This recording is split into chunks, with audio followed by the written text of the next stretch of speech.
Салем Дустархалай Саздар, Кинулькилерн Схалай. Приветствую вас, друзья. С вами снова я, Юля. И мы с вами продолжаем учиться читать по-казахски. И мы с вами гуляем сегодня по торговому центру. И вдруг видим тетрадочки, ручечки, карандашики, фломастеры, линеечки.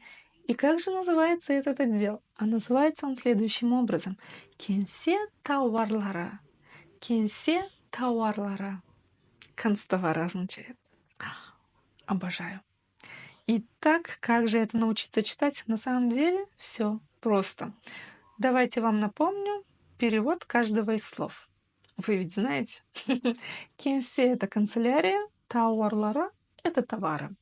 Как же это прочитать? Смотрите, алгоритм прежний. Мы с вами все делим по слогам. Это самый лучший способ научиться читать.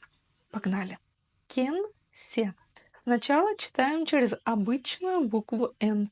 Просто помним о том, что как пишется, так и читается. И ни одна буква в казахском языке не искажается. Если пишется буква «Е», то и читается буква «Е». Если пишется буква «Э», обычно это в русских словах, то и читается буква «Э». Ни «И», ни «Э». Вот как пишется, в общем, так и читается, да? Я думаю, вы все поняли. Кенсе. Кенсе. Прочитали, но поняли, что там не обычная буква «Н» стоит, а буква «Н» с хвостиком снизу. Как ее прочитать? На самом деле все просто. Если сейчас у кого-то насморк, и он попробует прочитать букву «Н», то он ее обязательно прочитает так, как она звучит в казахском языке. Ну а если вы все здоровы, а я надеюсь, что вы все здоровы, я вас научу ее читать. Вспоминаем английский язык, и там есть такое интересное сочетание букв. Буква N и буква G. Например, в слове English, English, English. Так вот, сочетание этих букв звучит именно так, как звучит сонорная буква N, то есть N с хвостиком в казахском языке. Это был первый способ. Нет, вернее, это был уже второй способ. И третий, такой, знаете, наверняка.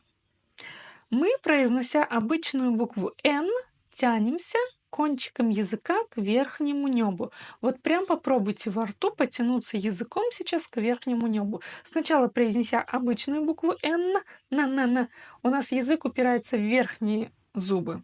Да. А теперь мы тянемся этим языком к верхнему небу.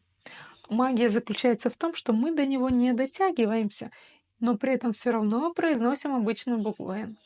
И вот тогда у нас получается казахская сонорная буква «Н» или «Н» с хвостиком. Все. В общем, используйте один из этих трех способов, и у вас обязательно все получится.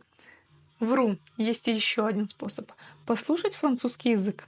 Если вдруг кто-то им занимается, то вы обязательно научитесь читать эту букву. Все у нас в мире взаимосвязано. Такие дела. Разбираем второе слово. Тауарлара. Тауарлара. Думаю, здесь нет ничего сложного. В русском языке слово «товар», в казахском языке «тауар». Заменена всего лишь одна буква. Буква «В» на букву «У». Тауар. Тауар.